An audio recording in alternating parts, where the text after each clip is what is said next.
Hi நண்பர்களே, அன்று நான் உங்களுக்கு சத்துமா செய்கிறது எப்படி செய்கிறேன்னு காட்டுறேன்னு சொல்லியிருந்தேன். இப்போ பாருங்க, ஒரு சுண்டு அரிசி எடுத்து வறுவுங்க, நல்லா வறுத்து எடுத்துட்டு உங்களுக்கு காட்டுறேன். இப்போ பாருங்க, அரிசியை வறுத்து எடுத்துட்டோம். இனி அரிசி போட்ட அதே சுண்டால் ஒரு சுண்டு கடல் எடுத்து வச்சுருக்கிறேன். அதை போட்டு இனி வறுக்க போகிறோம். இப்போ பாருங்க, நல்லா கடலை வறுபட்டு இருக்குது. நல்லா வறுக்கணும். அடுப்பை மீடியத்தில் வச்சுட்டு வறுங்க. பாருங்க, நல்லா கடலை வறுபட்டுட்டு ஒரு கடலை எடுத்து சாப்பிட்டு பாருங்க, நல்லா வறுபட்டுருக்கும். இனி இதை எடுத்து அதுக்குள்ளே கொட்ட போகிறோம் நாங்களே.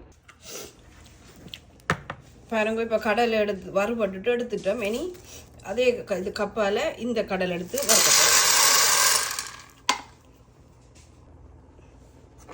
நீல பச்சை கடலையை மீடியத்தில் வந்து வறுத்துடுவோம்.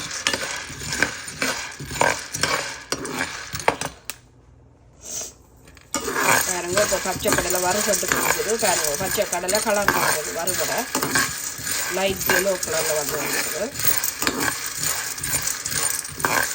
எல்லாம் நல்லா எல்லோவாக மாறுங்க, வறுபட்டும் எடுக்கும்.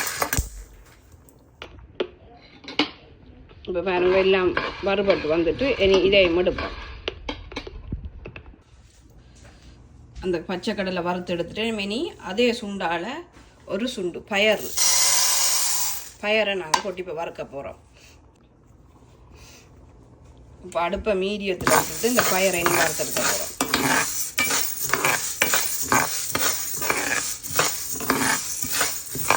இப்போ பச்சை கலரில் இருக்குது, வறுபட்டணும், ஒரு ப்ரௌன் கலராக மாறிக்கணும் பாருங்க. இப்போ பயரும் நல்லா வறுபட்டு கொண்டு வருது பாருங்க, ப்ரௌன் கலராக மாறிக்கொண்டு வருது. எல்லாம் ப்ரௌன் கலராக மாறணும், வறுபட்டு விடுங்க பாருங்க. இப்போ பயரும் நல்லா வறுபட்டுட்டு எல்லாத்தையும் ஒன்றா கொட்டி விடுங்கோ, ஆறட்டும். நல்லா ஆறுனா அப்புறம் கிரைண்டரில் போட்டு அடியுங்கோ. உங்கள்கிட்ட ஏலக்காய் இருந்தால் ஒரு 2-3 ஏலக்காய் வறுத்து அதோட போட்டு அடியுங்கோ. என்கிட்ட ஏலக்காய் பவுடர் இருக்கிறபடியாக நான் பிறகு ஏலக்காய் பவுடர் அதோட ஆட் பண்ண போகிறேன். இது ஆறட்டும். நல்லா ஆறுனா அப்புறம் தான் கிரைண்டரில் போட்டு அடிக்கணும். இப்போ எல்லாம் நல்லா ஆறிட்டுது. இனி நாங்கள் கிரைண்டருக்கு போட்டு அடித்து காட்டணும் உங்களுக்கு. இப்படி ஒரு சட்டிக்குள்ளே அரிதட்டு வச்சுட்டு பாருங்க, நான் இப்போ கிரைண்டரில் போட்டு அடிச்சுக்கிறேன். அதை போட்டு நல்லா அரியுங்கோ, கட்டி மூட்டி இல்லாமல் அடித்து நான் எல்லாம் அடித்து போட்டு உங்களுக்கு காட்டுறேன். இப்போ பாருங்கோ, முழுக்க கிரைண்டரில் அடித்து எடுத்துட்டேன். இதுக்கு தேங்காய்ப்பும் சீனியும் போட்டு கலந்துட்டு ஹாட் வாட்டர் விட்டு குழச்சி உருண்டை பிடிச்சி சாப்பிடுங்கோ. நல்ல சத்து இது. தேங்க்யூ ஃபார் வாட்சிங்.